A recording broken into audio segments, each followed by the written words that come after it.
자, 이제 문제집 190쪽 열에 대한 걸 보도록 할게요. 자, A 온도와 열의 이동. 여기도 내용이 그렇게 어렵지가 않습니다. 여러분들이 암기만 좀 잘하시면 웬만한 거 다 풀 수 있는 정도의 수준이니까 기본 내용을 항상 잘 암기하시기 바랍니다. 자, 1번 온도와 입자의 운동입니다. 온도, 물체를 구성하는 입자의 운동이 활발한 정도가 바로 온도라는 겁니다. 우리가 일반적으로 온도라고 하면은 온도가 높다, 그러니까 덥다, 뭐 춥다 이 정도만 생각을 하는데 사실 온도라는 건 우리 눈에 보이지 않는 그 공기 중에 있는 많은 입자들의 운동이 얼마만큼 활발하냐 그걸 나타낸 게 바로 온도입니다. 2번 물체의 온도와 입자의 운동입니다. 자, 물체를 구성하는 밑줄 잘 쳐놓으세요. 입자의 운동이 활발할수록 물체의 온도는 어떻다? 높다. 물체를 구성하는 입자의 운동이 둔할수록 물체의 온도가 낮다입니다. 그래서 온도가 높으면은 이제 운동이 활발하고 온도가 낮으면 운동이 둔하다. 자, 그래서 여기 밑에 그림이 나와 있는데 온도가 높은 물체, 입자의 운동이 어떻다? 활발하다. 뜨거운 물에서 잘 퍼지죠. 자, 온도가 낮은 물체는요, 입자의 운동이 둔합니다. 찬물에서는 퍼지는 정도가 좀 덜 하죠. 자, 2번. 그래서 여기를 정리하자면 그렇게 됩니다. 온도가 높으면 입자의 운동이 활발하고 온도가 낮으면 입자의 운동이 둔하다. 2번 열의 이동 방법. 총 3가지가 있습니다. 전도, 고체에서 물체를 구성하는 입자의 운동이 이웃한 입자의 차례로 전달되어 열이 이동하는 게 바로 전도입니다. 그러니까 예를 들자면 우리가 교실에서 만약에 책을 친구에게 전달을 할 때 그 책을 저기 멀리 떨어져 있는 친구한테 야 이것 좀 쟤한테 좀 전달 좀 해줘. 그래서 책이 내 뒤에 있는 애한테 전달되고 그 애가 또 뒤에 있는 애한테 또 책을 전달하고 이렇게 전달해서 넘어가는 게 바로 전도입니다. 거기서 이동하는 책이 바로 열이고요. 그래서 이웃한 입자의 차례로 전달되어 열이 이동하는 게 전도. 대표적인 게 이제 보일러의 온수관입니다. 보일러의 온수관이 지나는 부분 모터 주위로 방바닥이 따뜻해집니다. 자, 그 다음에 대류.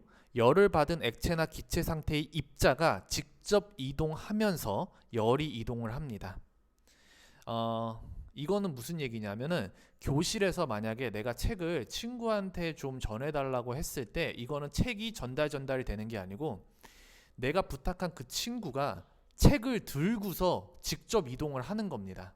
책을 들고서 그 친구가 이동을 해서 책을 전달해 주는 거. 그게 대류입니다. 도는 거예요. 실제로 열을 받은 입자가 이동을 하는 겁니다. 난방기를 켜면 데워진 공기는 위로, 찬 공기는 아래로 내려가 실내가 따뜻해집니다. 이게 바로 대류입니다. 이렇게 들어가는 거. 자, 그 다음에 이제 복사를 볼게요. 태양이나 난로에서 열의 이동처럼 열이 물질의 도움 없이 직접 이동하는 게 바로 복사입니다. 그러면 이걸 예로 들자면 어떻게 되는 거냐면 내가 교실 앞에가 자리인데 교실 뒤에 있는 애한테 책을 직접 던지는 겁니다. 그게 이제 복사예요. 책이 한 번에 직접 가는 거. 그게 복사입니다. 그래서 전도, 대류, 복사를 구별을 하자면 전도와 대류는 일단 그 열을 받은 입자가 이동을 합니다. 입자의 도움을 받아야 돼요. 그러니까 이게 좀 이상한데 여기를 좀 수정을 할게요. 그 전도도 대류도 둘 다 뭐가 필요하냐면 입자가 필요해요. 전도는 입자가 열을 전달해 주는 거고 대류는 그 열을 전달하는 입자가 그 열을 들고서 직접 이동을 하는 겁니다. 그래서 전도와 대류는 입자가 반드시 필요하지만 복사는 열이 직접 이동을 합니다. 그렇기 때문에 전달 물질이 필요가 없어요. 여러분, 우리 투명한 유리창 안에 서 있어도 햇빛 있는데 서 있으면은 우리 더워지죠. 따뜻해지죠. 유리창에 다 막혀 있음에도 불구하고 그 열이 우리에게 직접 전달이 되죠. 그게 바로 복사입니다. 그래서 열이 직접 이동하는 게 복사. 자, 구별을 좀 잘 하셔야 되고요. 이 3가지. 자, 그 다음에 3번 단열. 열의 이동을 막는 것을 단열이라고 합니다. 단열을 위해 사용하는 재료를 뭐라고 한다? 단열재라고 합니다. 그러니까 열이 외부로 나가거나 아니면 외부에 있는 열이 안으로 들어오는 거, 그걸 막는 게 단열이에요. 2번 효과적인 단열 방법. 창문, 유리창을 통해서 전도가 됩니다. 그랬을 경우에 단열 방법, 이중창을 설치하여 공기층을 만들면 전도로 빠져나가는 열을 막을 수가 있습니다.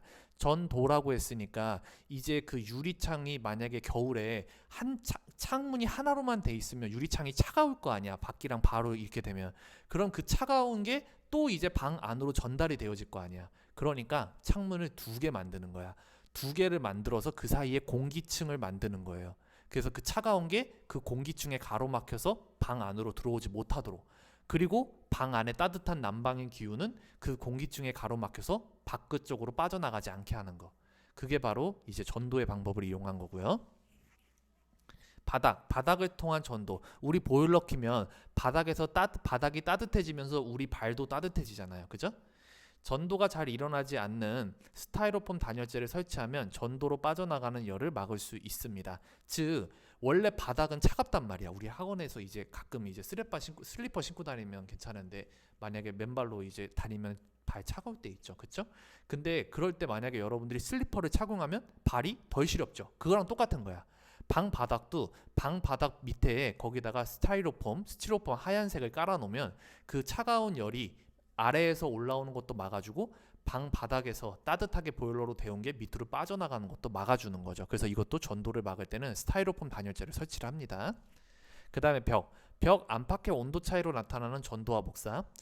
공기층이 많은 단열재를 설치하여 전도로 빠져나가는 열을 막습니다. 그러니까 이게 만약에 겨울에 그냥 이 단열재가 설치가 되어져 있지 않으면 밖에 있는 차가운 공기가 벽을 차갑게 만들고 그 차가운 게 우리 방 안으로 들어오겠죠. 그러니까 빠져나가는 열을 막기 위해서 단열재 설치하고요. 알루미늄이 포함된 단열재로 전자기파를 반사하여 복사로 빠져나가는 열도 막을 수가 있습니다. 뭐 이런 거 설치한대요. 그래서 효과적인 단열 방법의 예가 나와 있는데 뒤에 보면 문제에서 그렇게 물어보지는 않습니다. 그러니까 이런 내용이 있다 정도만 알고 계시면 될 것 같아요. 자, 옆에 페이지 볼게요. 효율적인 냉난방 기구의 사용예. 자, 온풍기와 에어컨은 뭘 이용하냐? 대류. 즉 입자들이 그 열을 가지고 뺑글뺑글 도는 거, 그게 바로 대류인데 온풍기와 에어컨이 대류를 이용을 합니다. 따뜻한 공기는 위로 올라가고 찬 공기는 아래로 내려오므로 온풍기는 아래쪽에, 에어컨은 위쪽에 설치합니다. 그쵸? 여러분 에어컨 방바닥 쪽에 설치되어 있는 거 본 적 있어요? 그런 건 본 적 없을 거야. 그러면은 차가운 공기가 밑에 쪽에만 머무를 거 아니야. 그러면 방 전체가 따뜻하지가 않겠지. 그래서 에어컨은 방에서 항상 위쪽에 설치를 하거나 스탠드형도 항상 위쪽에 설치돼 있죠. 그래야 이걸 이렇게 쏴야지 찬 공기에 아래로 내려가는 성질을 이용해서 위에부터 아래까지 다 시원해지겠죠. 반대로 이제 보일러 같은 거 아니면 온풍기 같은 경우는 밑에 쪽에 설치를 합니다. 그래야 따뜻한 공기는 원래 위로 올라가는 성질이 있어요. 그러니까 아래쪽에 설치를 해야 이게 자연히 위로 올라가면서 방 전체가 따뜻해질 겁니다. 그 다음에 온돌은 전도입니다. 전도가 잘 일어나는 바닥재를 사용을 한다. 온돌, 우리 보일러 틀면 방 바닥부터 따뜻해지잖아요. 방 바닥부터 따뜻해지는데 우리가 온돌이 좋은 점이 뭐예요? 공기를 데피는 게 아니라, 공기를 돌려서 더운 공기를 덮이는 게 아니라 방 바닥을 따뜻하게 해가지고 그 따뜻한 방바닥을 밟고 있는 우리의 발도 따뜻해지죠. 그래서 우리 몸이 따뜻해지는 그런 효과를 가지고 있죠. 그래서 전도를 이용을 합니다. 온돌은. 자, 오른쪽에 보시면 여기 그림으로 잘 설치가 돼 있어요. 잘 설명이 되어 있습니다. 냉방기는 어디에?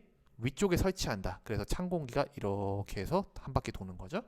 난방기는 어느 쪽에? 아래쪽. 그래서 따뜻한 공기는 원래 위쪽으로 가니까 아래쪽에 설치해야 그게 자연스럽게 위로 올라가면서 이제 방 전체가 따뜻해지겠죠. 그래서 요거 위치 잘 봐두세요. 그리고 왜 이 아래쪽에 설치하고 왜 위쪽에 설치하는지 그 원리 꼭 알아두시고.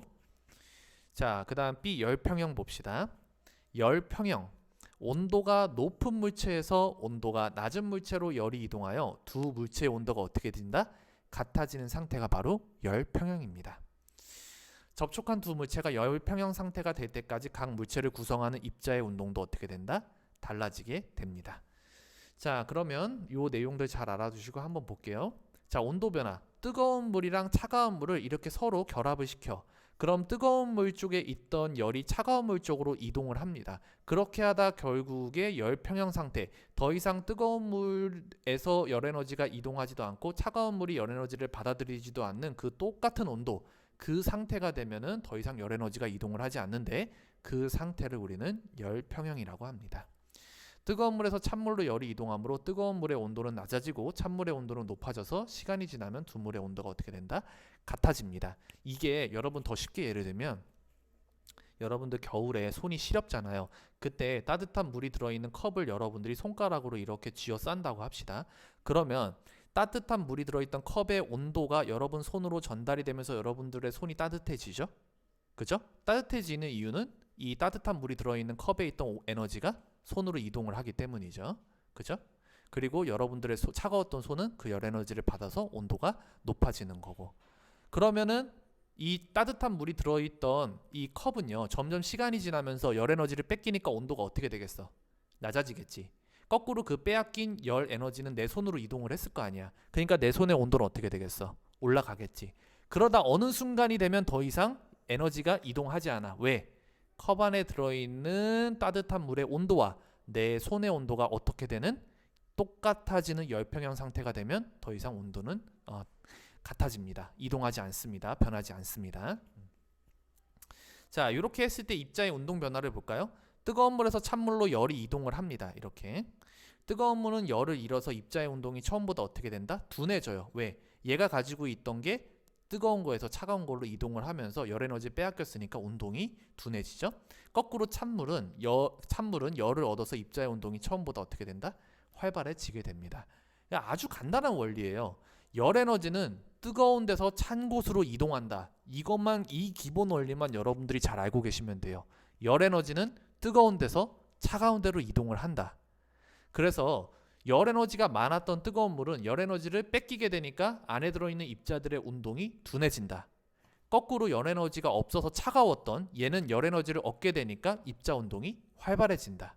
그 간단한 원리를 여러분들이 이해하시면 됩니다. 자, 이제 밑에 문제 볼게요. 그냥 바로 볼게요. 자, 뜨거운 물과 찬물의 온도 변화를 보시면 뜨거운 물에서 찬물로 열이 이동을 한다. 제가 아까도 말씀드렸죠. 열 에너지는 뜨거운 곳에서 차가운 곳으로 이동을 하게 됩니다. 시간이 지날수록 뜨거운 물의 온도는 어떻게 된다? 낮아져요. 그리고 찬물의 온도는 어떻게 된다? 높아져요.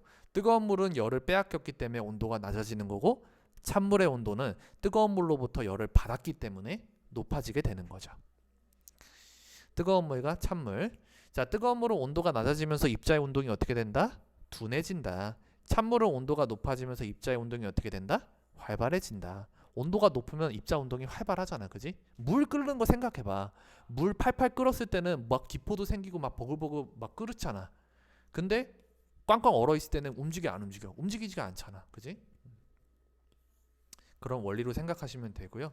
제가 지금 말을 조금 빨리 한 느낌이 있는데 너무 제 말이 지금 빠르다 하면요. 그 유튜브 속도를 좀 조절하시기 바랍니다. 속도를 조절해서 들으시기 바라고요. 기본적인 내용은 다 설명을 했어요.